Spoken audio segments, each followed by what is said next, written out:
I'm Russell Howard, and this is Wonderbox. A Wonderbox is a place where you keep the things that remind you of the stuff you adore. So I thought it would be cool to do a podcast where I ask some people what they put in their Wonderbox and have a chat about the most amazing moments of their lives. My guest today is one of the biggest names in internet comedy. He's best known for his sketches taking the piss out of politicians, celebrities, and he's just set out on his first UK live tour featuring some of his best loved characters. This is Munya Chawawa's Wonderbox.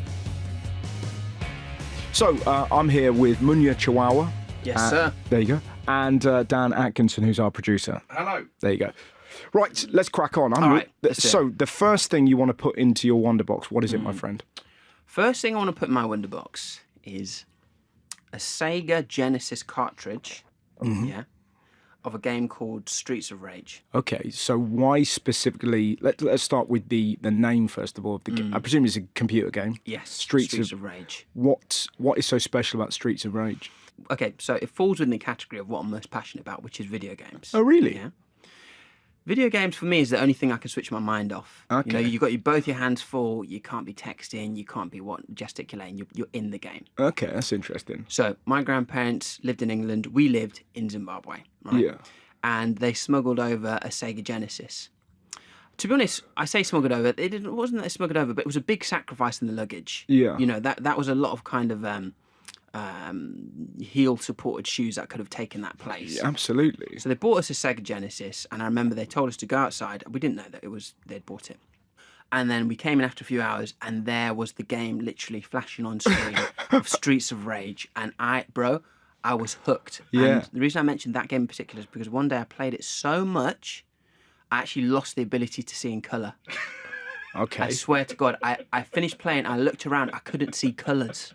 Is it because the lights weren't on, or just everything had happened? No, just because my eyes had literally been so pinpoint focused in this one game, the whole rest of my brain had just shut down around the screen. So you're a perfect example of when people say if you play computer games, it will lead to violence. Facts. Have you ever turned the streets into rage? I mean, it was quite difficult in, growing up in Norfolk. Specifically, I grew up in a village called Framingham Pigger. Oh yeah. Now, it sounds like a sort of lauded gentry, doesn't it sounds like what King Charles calls his penis. Yeah.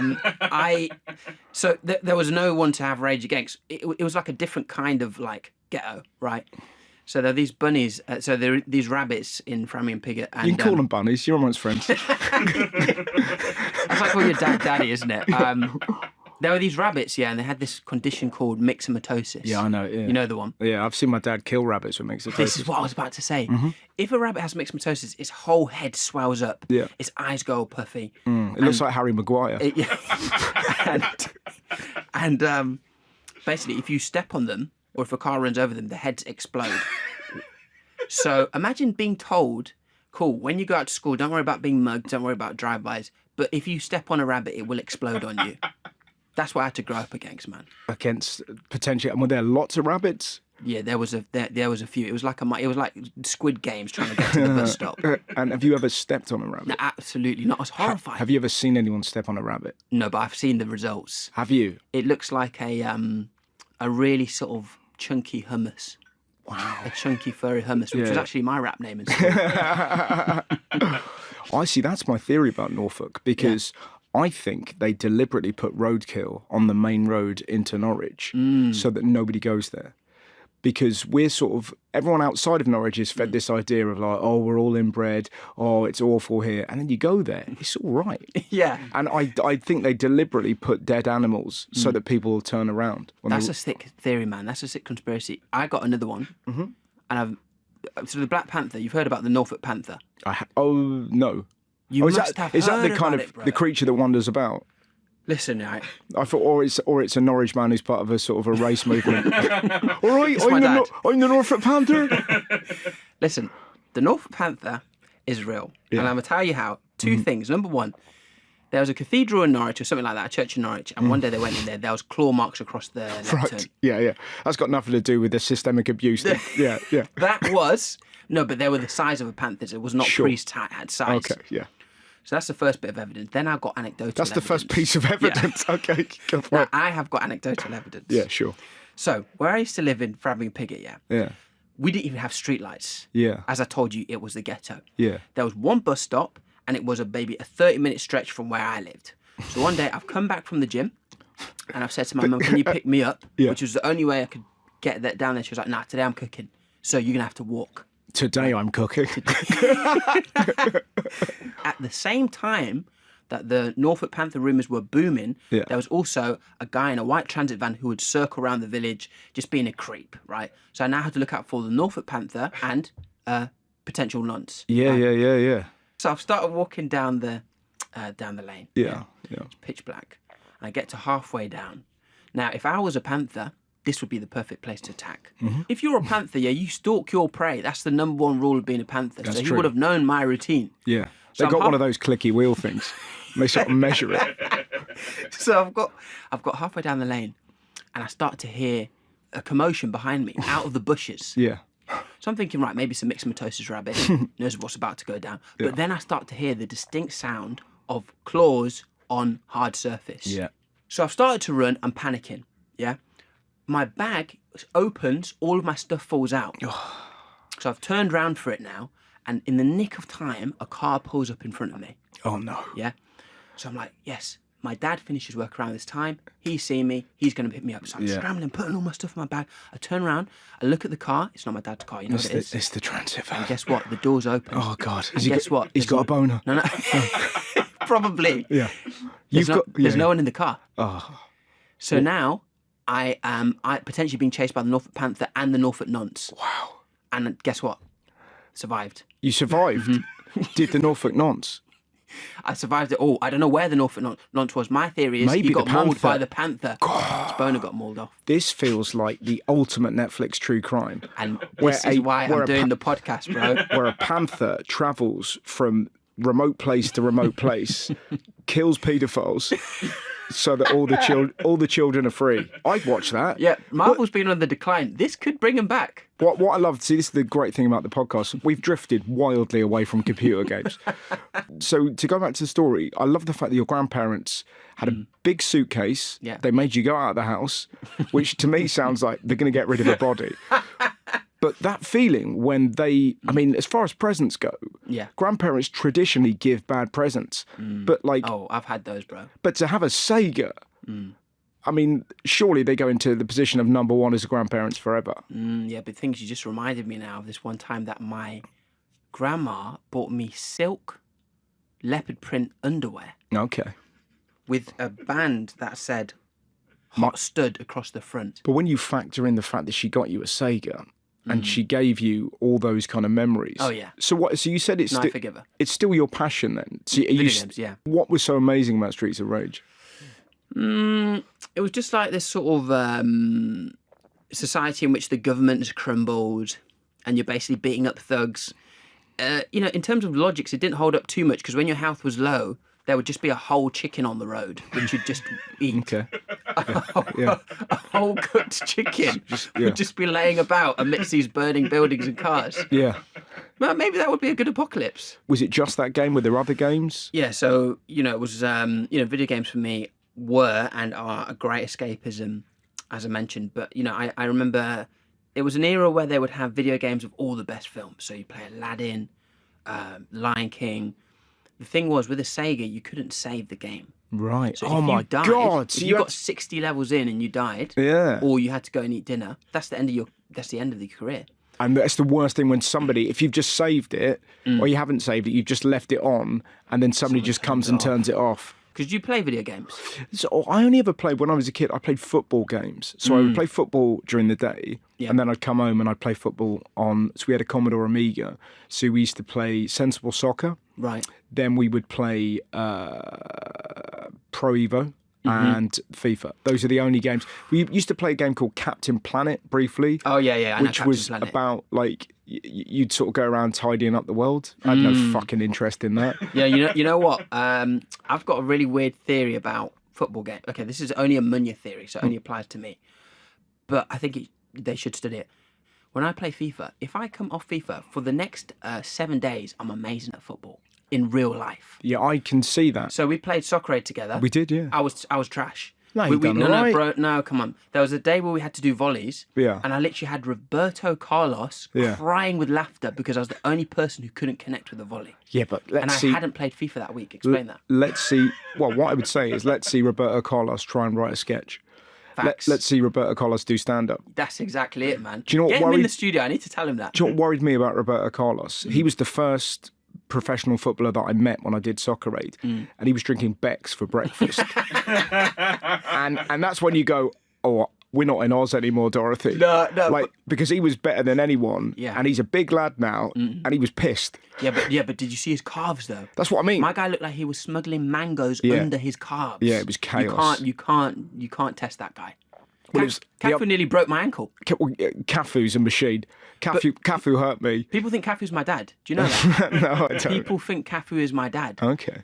So when we did Soccer Aid, obviously our team won, so we got the medals. That's right. I said, bro, can we have a picture? I put my arm around and whatnot. And I post it every Father's Day.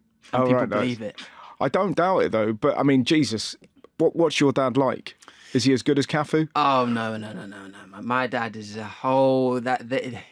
He What does your dad do? I don't know. Okay. I've told this before. So I know, like, I'm in a relationship with my dad and stuff, but he's just the most mysterious man on the planet. One time, I know he nearly got shot being a postman. Wow. No, that's not true. Somebody chased him with an axe when he was a postman. Right. And then apparently at one point he was a marksman. I don't know for what institute. Yeah. And then now I have no idea what he does. I'll be like, Dad, how's work? He'll be like, yes, it's very good. But I can't really say much. Is he still in Zimbabwe? No, he's Birmingham. That Okay. was meant to be a Brummie accent. Wow.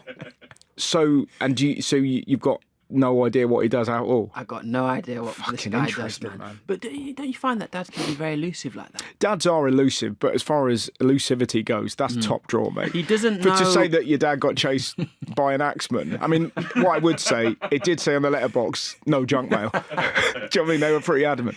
But then also that he's a marksman. Do you know what I mean? I mean, that is a guy with a floating CB. What else did he say he did? I deliver or I end.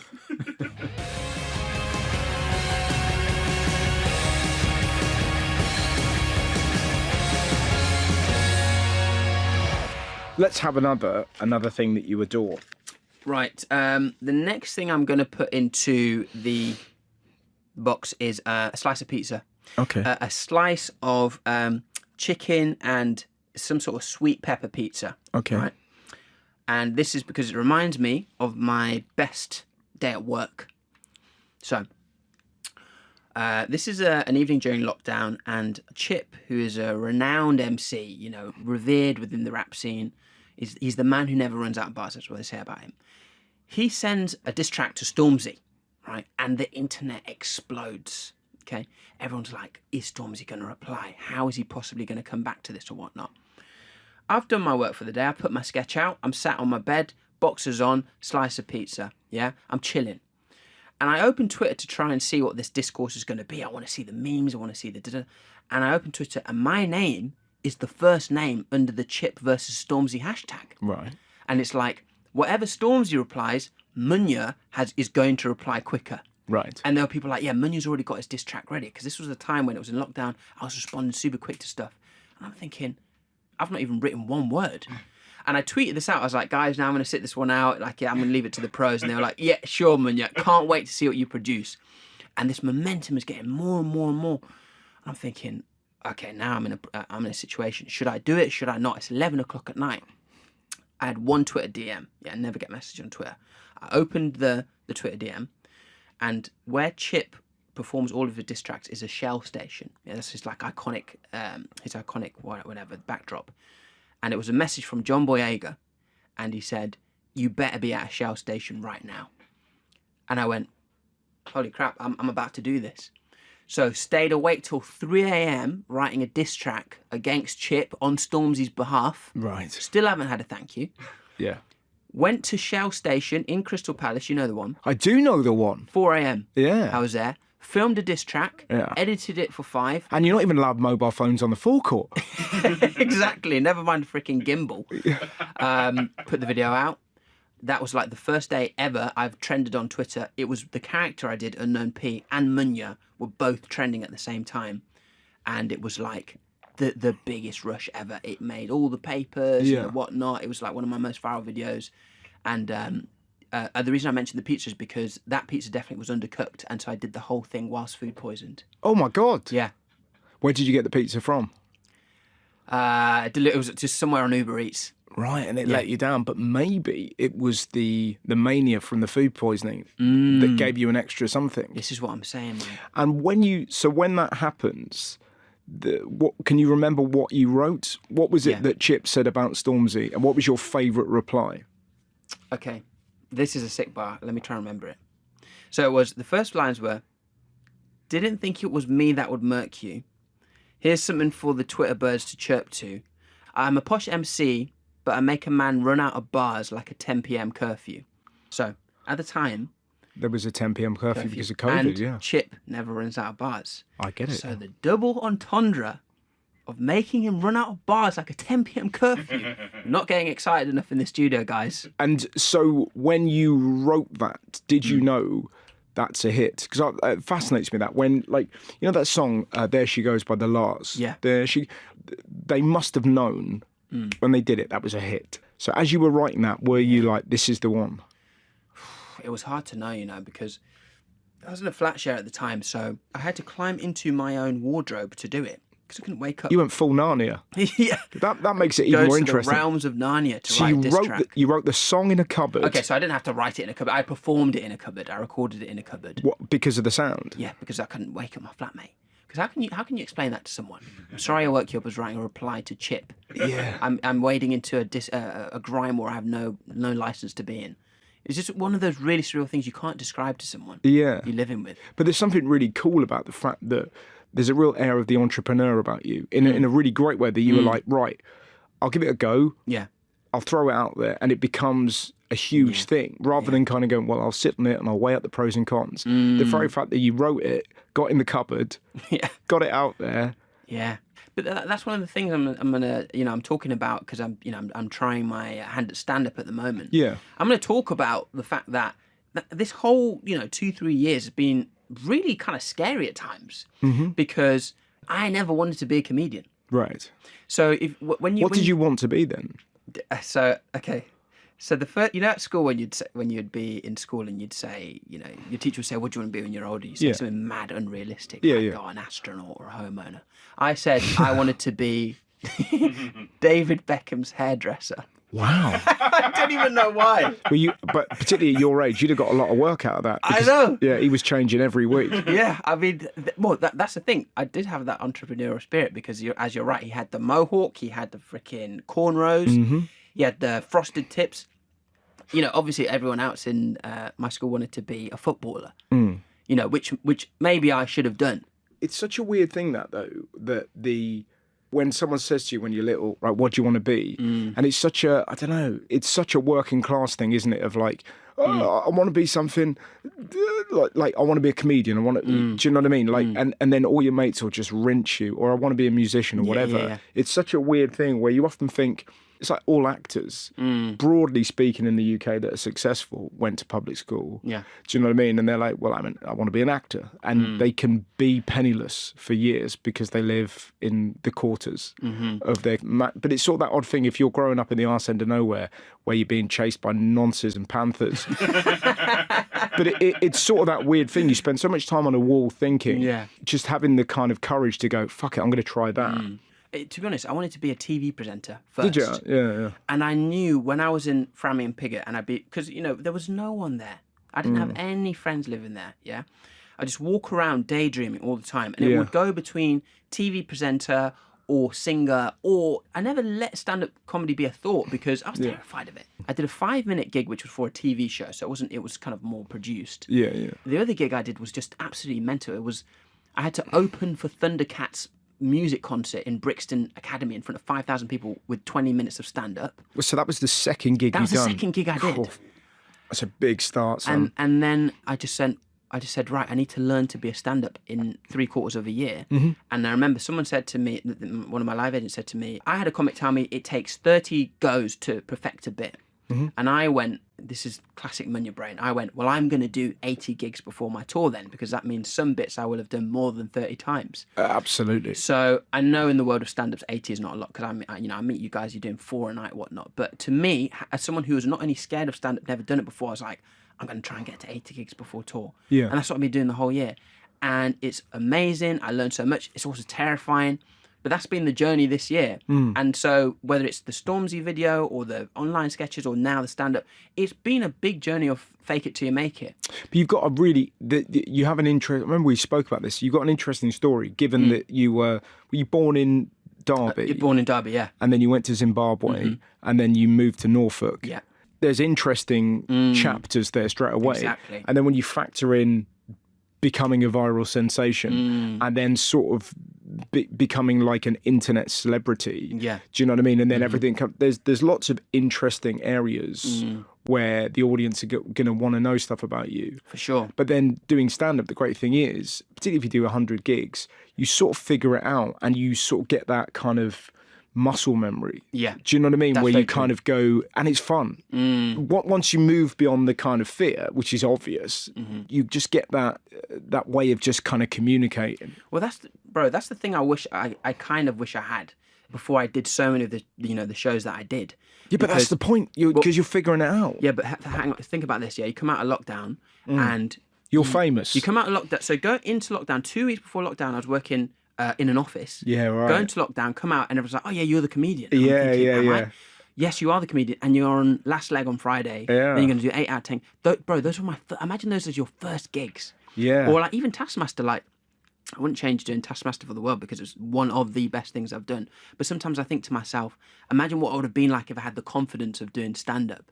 Because all the time I was on that show, I was thinking to myself, man, look, I'm surrounded by these like comedy legends that I've literally watched on TV. Yeah. Can I hold a candle to them? Do I have a place in this lineup? And that's the way my journey's worked. I wouldn't change anything about it, but I can definitely see that if I had the art form of stand-up in my back pocket, I would have more confidence in myself. But as you a also, comedian, you know? you're 30, and if you've been doing stand-up now for a year, 2 years, but by the time you're 35, you'll have been doing it for 6 years. That's my plan. But you'll be great. Do you have any weird rituals? Because for me, I don't like to feel anything touching my thighs and my pockets. Yeah, no, I wouldn't have anything in my pockets. Yeah, or cash card out, phone out, keys out. I've got a weird thing about I like to touch a piece of wood before I go on. Is it? Yeah, got a pirate that comes with me, just rub his leg. But that's also something that's really funny, that irrespective of how big you are, Dave Chappelle, Chris Rock, Bill Burr, they have a shit before they go on. Yeah. And that, like, Beyonce takes a big old dump before she does the O2. There's something so cool about the fact that you can get as relaxed as you want. That's the only truth you'll know. You'll have a big shit before every gig. I can't do that. I have to wait till I get home. Really? It's too much of a gamble, man. What you're going to see in there can scar you. You have to look at it. You flush, you move on. Nah, I can't, bro. I just keep it all bottled up. What you've got, but don't look back. I can't, man. So you only I clamp it in, yeah. So you only go to toilet at home or anywhere. Yeah. Wowzers. It's not as bad as I know a DJ who used to rent out a hotel room so that he could wash his bum after doing that. After having a shit? Yeah. Flipping At hell. work. And you rented a hotel room next to his work. Wow. So he could go out and do that and then come back and clean. But that's when you know you're doing all right. Yeah, no, for sure. Did he sort of write them off against tax? Because presumably that's a work, but that's a work expense, isn't it? It is a work, yeah. It says you got the Marriott here for an hour. That sounds like prostitutes. No. I was wiping my ass. Was there anyone watching? Yeah. Wow. That's what I'm putting. I'm going to try and get a B-day on expenses.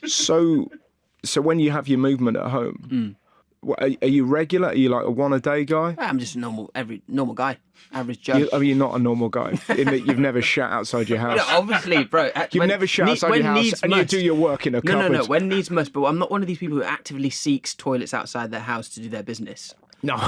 Yeah, but I feel like you now have admitted to being that kind of guy. Like you could be at Laser Quest and be like, oh, there's a Laser Quest there. They'll have toilets. I'm going to go there. Listen, that's what you strike me as. If I'm at a Laser Quest, I will defecate In a Laser Quest. Yeah, I would. That's what I mean. The truth. I'm not that guy. No, but listen, if I was playing Laser Quest and the game was preheated, I would take a shit. But I wouldn't kind of like look on my phone and go, "Where's the Laser Quest?" Didn't think it was me that would murk you.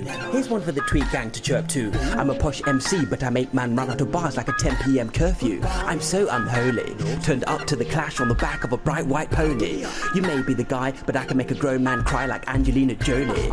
Man's got whips, falafel, hummus, dips, but I know carbs go straight to my hips, so I could never waste time on chips. What's the next one? Let's. The next item I'm going to put in is blue Skittles. Blue Skittles. Okay, take me Reminds through it. me of, a romantic moment in my teen years. My first girlfriend, you know how that gets. You're head over heels. Mm-hmm. You're in this mesmerising bubble of love. And I remember one day she flopped a test, I think, and she was down about it. Honestly, I didn't think Tess was going to be the end of that. Flopped a test. Yeah, I thought she was going to flop something different out. So she just loved sweets. That was her thing. Right. That was a defining characteristic. Okay. And how old was she? We were 18. Okay, a few. And she was there was a time when that in One Stop in Norfolk, maybe it was a national thing, I don't know. We had a lot of exclusives. They were doing one blue Skittle in every packet. Okay. Right. And she was like, I don't want to hang out, I'm feeling depressed. We went home. So I went to One Stop and I bought all the packets of Skittles in there. God, lovely. And then went to her house, but I don't want to be seen. I want it to be a romantic gesture, and laid out the blue Skittles from every packet into a heart on the driveway. Oh, on the driveway. That's nice. Well, actually, it was on the lawn next to the driveway. Oh, lovely. So in a heart. Obviously, this is Norfolk. So it was fairly new into the relationship. A lot of her neighbours probably didn't know who I was because I was crouching underneath their window organising blue Skittles in a heart. So I don't know. She enjoyed the gesture. I don't know whether from that point on the neighbours were just sort of terrorised by this prospect of the blue Skittle heart leaving. Yeah. Hoodlum. Oh, I like that though. So and how did she respond? She was swept off her feet. Of course. Naturally. How long did you wait for her to? I waited for the text. Oh, you wait for the text. I thought you didn't wait in like the hedge to. No. Okay. I went straight home and just waited for the moment that she went out and discovered it. Were you not slightly nervous that like a bird was going to come alone and sort of take a few of them and then fuck the heart up? I know crows, and they don't often go for blue Skittles. True. They don't. I don't think blue. Crows are attracted to blue stuff. I think isn't that thing that you sort of in nature we know not to eat blue things. So maybe you're right. That was a decision on my part. So when you get that text, yeah, presumably even at 18, that is a beautiful gesture. I just know that that's boyfriend points, man. It's all about boyfriend points. Yeah. Because I was so clueless about how to be a good boyfriend because I've never had a girlfriend before. But that's I used to check it out. I used to read so many articles on WikiHow. And did you? Yeah, it was like you should surprise them at regular intervals. Yeah. Or, sit under a tree and kiss them on the forehead. And I would just do all that stuff, just ticking it off. I think it would have helped if I'd stopped there, but I kept trying to go grander. Because, you've got to go up from the blue Skittle heart. So I remember for her birthday now, I worked with a chef. And I was like, we need to make a castle out of sweets. So we went to Poundland, we bought 20 bags of boiled sweets, and we blowtorched them into a castle. And then we filled it with we made a moat of strawberry laces and a wall of marshmallows. Wow. Now, presenting that to someone on their birthday, it's nice to look at. Yeah. It's not really a gift, is it? You can't eat it either because these sweets have been welded together. Yeah. So what ended up happening is she left it on the carpet on a tray and it basically just congealed outwards into the carpet across the next few weeks. Okay. That's the kind of thing that should have been slapped out of me from early, I think. No, but it's so thoughtful. Isn't it? It's sort of like, and to be honest, if she'd been older, if she was an old lady and she was presented with a castle full of boiled sweets, that's like you gone wild. Oh, Werther's Originals. She'd have lost her damn mind. How long did you stay together, you and this girl? We were together probably for sixth form, uni, like most relationships. Proper you relationship. manage to go through sixth form, you kind of get to the end of uni, and then you go, right, I'm an adult now. So But you know what? I think. Are you still a romantic? Is what I'm trying to drive at. Am I still romantic? I'm more of a practical romantic. Do you know what I mean? So I will go on a date somewhere if I know that there's shelter from rain and stuff. Jesus Christ! You know what I mean? I check the weather forecast before going out. Oh my God! Do you want to go out with me? Is there a gazebo? So Yeah, but you have to be practical about these things. why do you fear the weather so much? Because What's happened? when you're a teenager, kissing in the rain is fun. Yeah. But now Not at 30. at You this can't let it age, get into your bones. you can sort of smell the damp, and then it can affect the colour of the shirt. But you're willing to do a rap on a forecourt at 3 a.m. No, but Russell, if you went on a date as you are now in this blue t-shirt, Oh yeah, right, Jesus, I wouldn't. and it's got soaked through, Yeah. I would not trust a man in a dark blue wet t-shirt. So you would never date a lifeguard In a blue t-shirt. Yeah. Just so what again? So the rain is a big no-no. So do you only date during the summer? Look, so I just like to plan things. Yeah. Yeah, I just like to make sure that I know, what the weather forecast is going to be, if it's going to rain. Yes, I see that. Yeah. Also, I have to check, as we've discussed, I need to know what the facilities are at the venue that we're going to. Amen. Yeah. Yeah. Just all of those kind of things. Also, having a good excuse. Sometimes, if you're at a restaurant and you do need to, to go to the bathroom, you have to think of ample excuses that can create the time that you might need. See, this is the funny thing, because I've been with my wife for such a long time. I'm so far out of practice you're completely right. It's because of all those WikiHow articles were like, never say that. So if I need one, I just say I'm going for a think. I think. But she knows what you're doing. Yeah, but it just sounds nicer. It does sound nicer. Anyway, look, we're veering too much down toilet chat. What I'll say is sorry. this. So I know that my ex-girlfriend's neighbours probably didn't like me because I then almost nearly burnt down the house by accident. Okay. Another romantic gesture gone wrong. What was this? Do you know a Disney film called Tangled? No. There's a scene, they're on a boat, on a gondola, on the lake. Suddenly, thousands of sky lanterns rise into the sky. Okay. And they're performing a duet, and I thought, how hard can that be to do? Yeah. So it's a birthday, and I bought 50 sky lanterns. And the plan is... How much do they cost? Dude, it was maybe so I made 100 quid. Wowzers. 100 quid on sky lanterns. Yeah. The plan was, start the Disney soundtrack, and when it gets to the chorus, which is 42 seconds in, we will have the sky lit with sky lanterns. She's going to walk out, the chorus is going to hit, the sky lanterns are all over the place. What actually happened is, the song started, we lit one sky lantern, and instead of flying up, it flew sideways into the tree. So there's 99 sky lanterns on the floor. One is setting a tree on fire. She's walked out. It's a disaster. The mum's panicking. We've got to go around and say, sorry, your tree's on fire. Maybe that's the time I actually stopped being romantic. No, but again, the effort is extraordinary. And it's so funny that you're like, I'm scared about comedy. But comedy seems to kind of follow you. Yeah, Do you know what I mean? How can I tell that story on stage and people believe me? Because so many of the stories I tell that I can see people like, no, this didn't happen. But it's authentic because I can see that it happens because you're a planner. I am a planner. So you want everything to go perfectly. And the very fact that when you were 18, you were doing all these kind of gestures because you were reading from WikiHow. Like you've given the game away. This is why I know it's not bullshit, because you were adamantly True, I was in the trenches. First time I ever sexted was on my granddad's phone. Oh, and that story, if you want to hear it, you're gonna have to come to the tour. Oh, that's a good. Was it to your nan? No, you'll find out everything. Oh, that's a good. That is all right, man. So that should be the poster, really. And was it? Can I press you as it? Was it words or was it an image? It was a Nokia, so there was no potential for images. Okay. They didn't have those good facilities. Yeah. But you could play Snake. You couldn't show one. Oh yeah, this is it, man. When is the tour? So I'm touring now. Oh, are you? Touring right now across the whole of October. Where can people get tickets? Let's do a proper plug. Tickets live. Basically, just type in Munya Chawawa Live Nation. Take you straight to the link. Tickets are out. I'm going to be finishing in Scotland. If you're in a big city and there's no Academy in that city, I will be there. You will be there. Some point this month. So grab tickets. Where are you doing in London? London, I'm doing Kentish Town Forum. Oh, great. 3 sold out. So that good for you, man. You stand outside and we'll airdrop the vibes to you. But yeah, it's a great room, that as well. Yeah, and it's just around it's around the corner. I might try and is there room for me dude, to I'd 100% squeeze in at the back? I'd love to see that. I'd love that, man, because I haven't said this to you, but I'm a huge fan of your stuff, and when you do your reports, and that's how I would anchor a lot of my.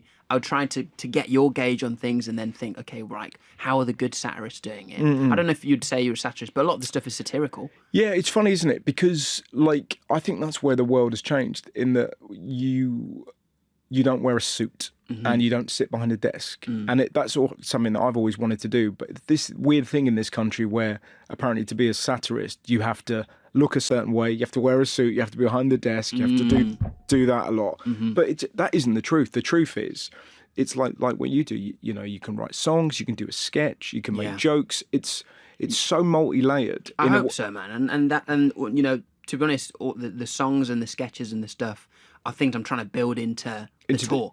Yeah, it's a tricky one, that, isn't it? Because because stand-up's so alive and it's so now, it's about, for you, it's that getting the blend. Exactly. Do you know what I mean? It's sort of, because if it's all the same show, you'll just get a bit bored. Yeah, man. So, you know, I think we've done it. I think Great. we've hit the blend. Yeah, man. Yeah, man. You can tell me when you come to London. Oh, I'm looking forward to that. Hello. This is the awkward moment in it where I flog tickets, but I'm doing a tour in America in October, and then some more gigs in the UK in November. They're kind of mostly so. Anyway, if you want to go, and I'd love you to come, you can book tickets by going to russellhoward.com. Right, plug over. Let's have a chat again.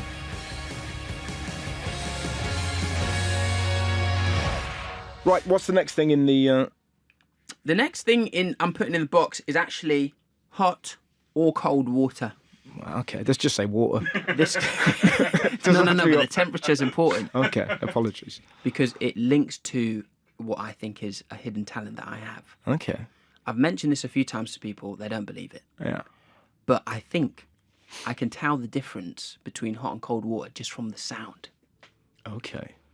I haven't yet figured out a place where that could be a saving grace, or, you know, that could be a superpower. Yeah. But I can do it. Because everyone has a hidden talent. It's not always impressive, but I think mine's pretty impressive. So, when did you discover you had this? Let's call it a skill. But when... All right, say I'm in the lounge, right, and I hear someone pouring... Okay, say I was like age 6, in the lounge. I hear mum pouring something, and I just thought to myself, that is hot.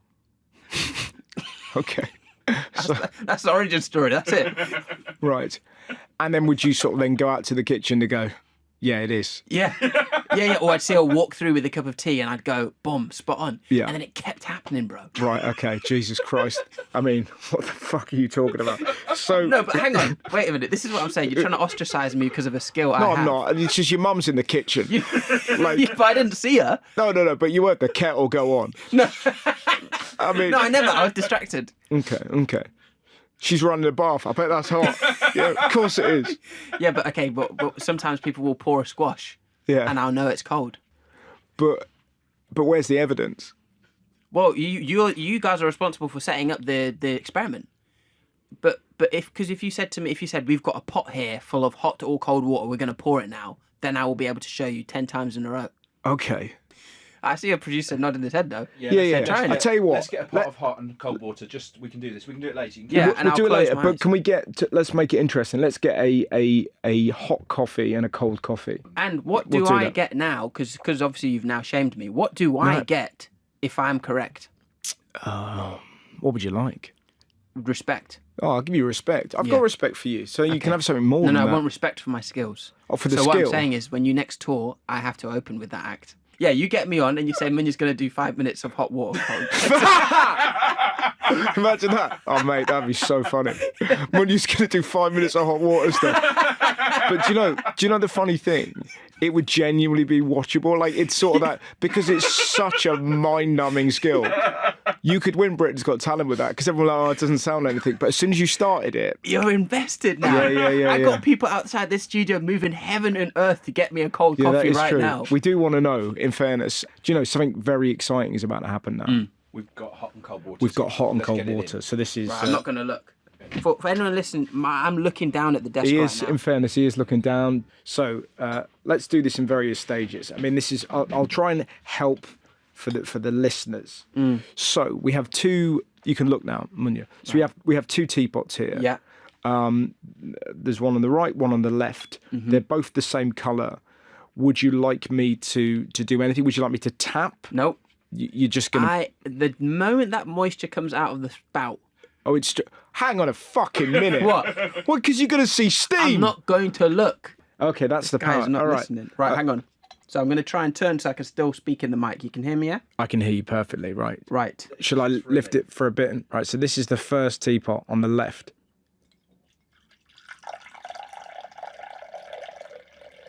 Okay. Not decent pour, that. Okay. And this is the second one. First one's cold, second one's hot, man. Boy, do you Don't know play what? with me. He's absolutely Don't play with me. He's nailed that. Wow. Yeah, pretty special. And I knew it was cold straight away. Do you know how I know? Go on. Cold has just like this twinkly, ephemeral sound. Yeah. Hot just has this brazen audacity. Yeah. Wowzers. You will never understand it the way I understand it, but trust me. They could have done with you on the Titanic. Yeah, I could be like a... Just to go, no, it's really icy down there. Seriously. So now I have to open your tour. I honestly, When you do a man, tour, 5 minutes of hot water play.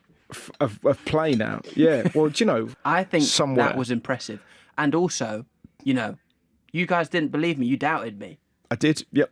And now we realise that it is a hidden talent. Because when you look at me, you'd not think to yourself, this man can hear the difference in temperature. No. That's not the first thing you think. So do you do that automatically? Do you find yourself just walking past the Pret Yeah. and just your ear listening and you're like, that's an iced coffee? Yeah. Is it a curse as much as a blessing? That's a very good question. It's like when Superman, like when he flies to the top of the earth and he can hear all the madness happening. Mm-hmm. That's how I feel sat in the middle of a Costa coffee. Yeah, sure. Just thinking to myself, cold, hot, lukewarm. It's hard, man. It's a burden. Do you know the thing that baffles me is sometimes you'll be in a coffee shop. I don't know if you've heard this, but you hear somebody go, they'll order a coffee and they go, "Can I have it extra hot, please?" Yes. Like they're holding back heat. Like, do you know what I mean? But it's such a, I don't know whether it's a London thing, but you're like, you dickhead. Here's what my mum does. She'll order a hot drink and she'll go, "Can I have a small cup of hot water with it?" That I don't understand. Just to keep my weird son interested. Sense is sharpened. I've got to pour it into a bucket. It's the only way I can keep him focused. So, have you ever told anyone else about this skill? Nah, man, it's just you don't want to open that can of worms because then people start treating you different, and And I've got to tell you my other superpower, which I don't want to test, but I am extremely good at dodging things, like freakily good. Okay. One time I got taken to dodgeball by my friends at work. Yeah. And every single round, it was the last man standing because like a ball would come and I could like feel it before it had even been thrown. Yeah. Apparently, that's meant to be a symptom of ADHD. Really? Being good at dodging stuff? Yeah, apparently you walk very close to people and then you sort of twist them. I love doing that. Well, this is it. But see, my wife goes absolutely apeshit when I do that. But it's just... Are you good at dodging? Like, so I'll walk at somebody. I don't think I am, but I walk very close. And then I can just go sideways and sort of dodge them. I think you and me were probably the only people in the world that watched that bit in The Matrix and you're like, well, that's just getting through a high street. He's just got ADHD. Yeah, exactly. He just knows how to sort of shimmy. I imagine you'd be very good at rugby. The only reason I never did rugby was because of all the initiations. Because they said to me that they had to like run through the city with like an Oreo in their bum. And I was thinking, I wouldn't even, that wouldn't work for me. No. It's funny, isn't it? Because rugby has a reputation of like, it's the gentleman's sport and they're very kind to the ref. And you go, yeah, but they drink each other's piss. So there's definitely problems leading up to it. When they get on the pitch, oh yeah, they're lovely. Off the pitch. Yeah. If they were trying that with me, I'd hear it before they tried to present it to me in the glass. Yeah, exactly. I'd know You're what like, it was. Cold. Yeah, that's a prop forward. Warm, actually. What university did you go to? I went to Sheffield, and it was kind of university as a place. I found very difficult to fit in because I didn't know who I was really. I was a person of colour. But I didn't have any friends, black friends in Norfolk or Norwich whom I could, assimilate with, learn the music, learn the culture, everything. So when I went to university, I feel like a lot of people there were anticipating that from me, but I didn't know how to be that, And then it was only in my third year that I actually discovered the Afro-Caribbean Society, which was when I only then just started to make some friends that I actually could really gel with and stuff. But it was just a very difficult time because I didn't know who I was. So how old were you when you were in Zimbabwe? Zimbabwe was ages 4 until 12, pretty much. So seminal. Mm-hmm. And then suddenly from Zimbabwe to Norfolk. Yeah. From 12 to 16. Yeah, to 18. To 18. And then you go to university. Then I go all over, in Sheffield. In Sheffield. So correct. that is, that's a real juxtaposition. Well, what's really interesting is that, in Zimbabwe, I really experienced, Africa. And, because there's a spectrum of, blackness in terms of like your experiences within that. There are, when you're in Africa, when you're in your homeland of Zimbabwe, you're going to really experience a whole different culture, food, practices, behavior, social schematics, all of that.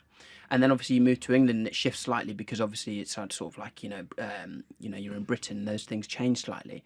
So it's like I'd had this really authentic experience of what it's like to be from an African nation and to really experience the language and the food and the culture. And then I moved to Frammy and Pigger, which was almost like the flip side of because, I'm mixed race, I'm half white, half black. So like the flip side of my whiteness where it's like a very posh, everyone in that village, it was so posh, and the people had their £1 million houses and stuff like that, and that was like the extreme other end of the spectrum. And then I sort of went to university and I had to sort of try and fuse both of these things together to forge a personality, and it was really difficult. Because in Zimbabwe I spoke with an accent. The closest I can describe it is when you hear South African actors talking in English accent in a movie or whatever. That's how we were speaking at school. Because I didn't really speak Shona. And then, in Frammy and Piggott, everyone's really posh, so I tried to kind of adapt to that as well. So my accent is quite strange still, but at university it was really posh. Right. And maybe that reflected on me a type of way, but in my mind I was like, no, this is how I thought I was meant to speak. Right. You know what I mean? Yeah. So you're very good at adapting. Mm-hmm. That's one of your skills, isn't it? That you're kind of like, sort of, if you look at your sketches, you look at sort of your output, it is adapting and reacting to the world. Mm-hmm. So it strikes me you're very good at that. And all of these things that you've shown me are, in a sense, it's all about planning. Yeah. And putting thought into things. Mm-hmm. You're clearly very thoughtful. But that's what I'm getting from the list of stuff. I'm also getting that you're really excited about this tour. I'm really excited about this tour because it's going to just be like, on these spot popping videos. You've seen them. Come on, man, you must have seen one where they pop one of these big spots and it's just like, wow, exquisite. And what I would add to that is, if you really want to take it up a notch, earwax removal videos. Oh, dude, I'm all over that. Phenomenal. All over that. Do you know, I once delayed a gig at the Sheffield Arena because I was watching a Chinese man get his ears done. And it just wouldn't stop. It was like an 8-minute... It's when they do the ruler at the end and you see what you've pulled out. That is so great, because there's so many music artists at the moment who turn up like an hour late and people are always like, it's just disrespectful to their fans. Listen, when you find a good earwax removal video, you got to stick it out. Yeah, I was only 4 minutes late, but I just needed to know what happened. That's what my tour's going to feel like. So the pop spot and video. Yeah, the reason I use that as an example is because it's going to be a relief for me to just say out loud, I know it's been a really cool few years, and like I've been able to have some really cool experience and make some cool stuff. But just so you know, sometimes I get a bit anxious about it, and also there is a person behind the videos, and here's a bit about me, and it would just make me feel a bit more. I think it will make me feel a bit more human. Like I don't have to, in my own brain, I won't be like, I am a machine, I must keep up this impression to people that I can just work and never get tired and stuff. It'll be like, no, just humanising myself. And then hopefully, as an effect of that, I can just be a bit easier on myself. It's a very interesting point you raise, because your reputation is, and you must feel this, whenever there's a big news story, like you say, people are going, well, go on, what you got? Now, give it to me, make it brilliant, give it to me for free, and then think about the next one. Dude, that is it in a nutshell. But it has been my greatest privilege to be able to do that, because I never knew that I could do that, and that could launch me to all the places I want to go. Yeah. But doesn't detract that just the sheer mechanics of doing that is sometimes a lot of pressure, especially as somebody who started off doing it as a joke. Yeah. For my mates. Yeah. So it's as with anything, there's the good bits, and then there's the bits that are tougher. Yeah, and your pals must just love it. So will they come to see you do stand-up? That'll blow their mind, won't it? So here's the thing. You must get this as well, because when you write stuff or when you perform stuff, do you ever talk to your mates about it, or do you ever like talk jokes with them and stuff? I'm the king of slipping stuff in. Right. So like, you know what I mean? I can work, I can get bits in like 8 times before I do them on stage. Yeah. And my wife knows. She's the only one that can kind of like, and she'll like narrow her eyes and go, "Is this gear?" Yeah. And you're like, potentially. Mm-hmm. So with my friends, I do it quite openly. I just be like, "Boys, what do you think about this? Whatnot." Same with every sketch. Yeah. Every really? sketch goes across to them pretty much. Yeah, because. So you've got like a WhatsApp group. Yeah. I've got like an inner circle of people who tell me, number one, is it good? Number two, is it gonna offend anyone the wrong way? Because my comedy in particular, look, it might be kind of a bit pointy, but that has to come from the issue, not from the way I've delivered it. Sure. Because ultimately, I want to make people feel better as opposed to worse. Yeah. So they'll see that stuff. And I think it's got to the point now where they've seen so much of it, like it doesn't amaze them anymore, which is tricky for me because then I think, oh, that's like a 3 out of 10. And then you do it on stage and it's much better than that. Yeah. So there is a lot of second guessing, but they will come to the tour. And I think it's got to the point now where they'll be like, yeah, it was good. It was good. They will never say to me what they really think because they want to keep me level-headed. And, I get true. that. You need that as well. But there's also something so cool about having your mates at so like the Kentish Town Forum is just this beautiful, I think it's like a 2,500 seater, huge gig. But there's something so cool about having your pals backstage, having a walk around the stage before everyone gets in. Yeah. Those are the moments where you're just like, flipping heck, how are we here? Yeah, man. And those things, when you get to take them kind of abroad, if you do gigs in America or Europe or whatever, and I think that's the key. I remember watching Chappelle, and we sort of do this thing where in the UK where you got to be there with your notepad, you've got to sit in silence for an hour and a half before the gig, and he just has his mates. Yeah. And you sort of think, I think there's a lot to that about having people you like come to shows, whether it's your family, whether it's friends, whether it's kind of other comics, whatever. And because then you're going to be your funniest. Oh, for sure, man. Do you know what I mean? Because Completely. you're sort of, your shoulders are back rather than this, I must perform like the robot, I have to, whereas your mates are in, you might throw something in that you know is going to make your pal laugh. Yeah. And I think, so it's sort of about remembering that it's fun. Definitely. And you know what, like that's why these warm-up gigs I've been doing have been so informative because I come across like so many different things that I'm like, I'm glad this is not going to happen on tour because it's happened now. So when I was in Edinburgh a couple of weeks ago, I was performing my show and I knew my show really well. It was a work in progress. But as I started, basically, it's like my mind split off from itself and it was like, how do you know you're going to remember all this stuff? How do you know that you're going to be able to speak English as you start doing this joke? How do you know you're going to, like, literally starting to quiz me as I'm performing the routine? It was horrible. Yeah. And I spoke to my mate about it. It was like, yeah, man, you like, that's like an intrusive thought, like your brain's producing to try and throw you off or whatever.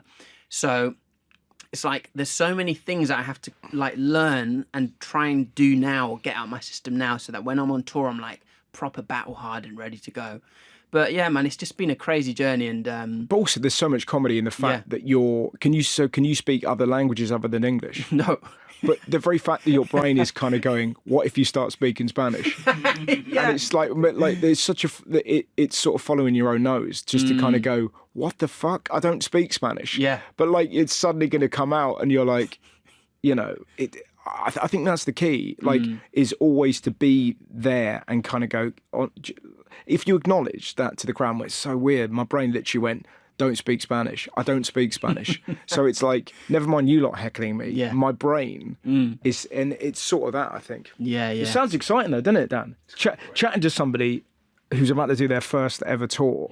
Yeah. Honestly, I don't want to sound like an old goat, but fucking hell, it's exciting. You should try and treasure it. Yeah, 100%. Because when you did your first show of your first tour, yes, how does it differ from how you will be at these upcoming shows?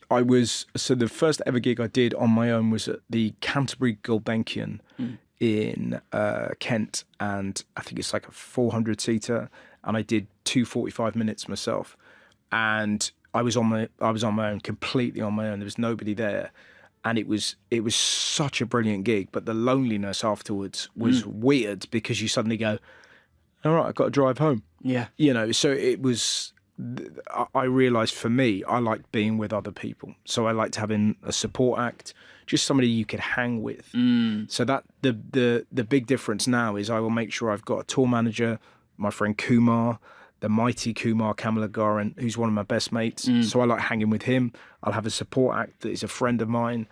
and then it makes everything a bit richer. Yeah, 100%. And I think that's the key for me, and also travelling. So we did some shows in Lisbon recently and sort of performing in front of Portuguese people and seeing if you can sort of just walk around Lisbon and figure stuff out and have 10 minutes that works for them. That's what I get a kick out of. Lovely. That was so interesting, man. Dude, what an thanks for absolute joy. having me. And that's the first time we've sort of properly Chatted, hung. yeah. It was so great, so No, interesting. dude, thank you for having me. I feel like I know you very well, and I really enjoyed that. Munya Chawawa, ladies and gentlemen. So that was Munya Chawawa's Wonderbox. His tour is happening right now, and you can get tickets by going to livenation.co.uk. Thanks for listening. See you next week for more Wonderbox-based fun.